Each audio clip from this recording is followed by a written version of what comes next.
আপনারা দেখছেন আরকে নিউজ বাংলা। বাংলাদেশে একটি রাজনৈতিক সংকট যাচ্ছে এবং সাথে সাথে আমরা শুনেছি বেগম খালেদা জিয়া অসুস্থ। আমরা তার সুস্থতা কামনা করি।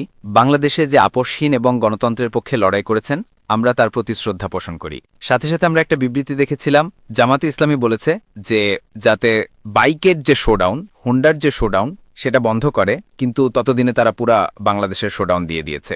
সো তারপরও বন্ধ করেছে, এই জন্য তাদেরকে ধন্যবাদ জানাচ্ছি। সাথে সাথে আমাদের এই যে পুরো বাংলাদেশে একটা ভূমিকম্পের আতঙ্কের পরিস্থিতি সৃষ্টি হয়েছে, সরকার এই বিষয়টি খুব সুন্দরভাবে হ্যান্ডেল করেছে এবং তারা একটার পর একটা পদক্ষেপ নিচ্ছে। আমরা সরকারকে বলবো, আমরা আসলে কোন সময় ভবন হেলে মারা যাই এই নিশ্চয়তা আসলে ঢাকা শহরে নাই। তো এই জন্য আপনারা একটু প্রিকশনলি সতর্কতার সাথে মানুষকে জানাবেন।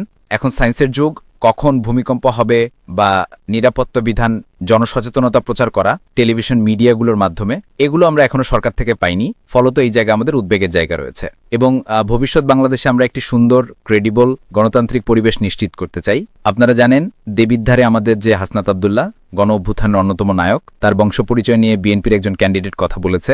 তো যাদের বংশপরিচয় চাঁদাবাদী, যাদের বংশপরিচয় সন্ত্রাস, যাদের বংশের সাথে লেগে রয়েছে দুর্নীতি, তারা আবার আমাদেরকে জিজ্ঞেস করে আমাদের বংশপরিচয়। আমাদের বংশপরিচয় তাদেরকে জানানোর জন্য স্পষ্ট বলছি, এই শীতের রাতে চাদর নামিয়ে একটু কান খুলে রাখুন।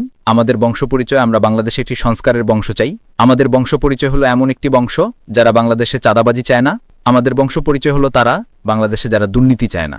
আমাদের বংশপরিচয় এমন যারা বাংলাদেশে যার সত্যিকার অর্থে যে জন্মদাতা মা বাবা, তাদের কাছে আমরা কৃতজ্ঞতা স্থাপন করি। কোনো অন্য দলীয় দাস হিসেবে আমরা কারো কাছে মাথা নত করি না। এগুলো যে সংস্কৃতি আপনারা মাঠে নিয়ে আসছেন, এই সংস্কৃতির মনোযোগতা আপনাদের পরিবর্তন করতে হবে।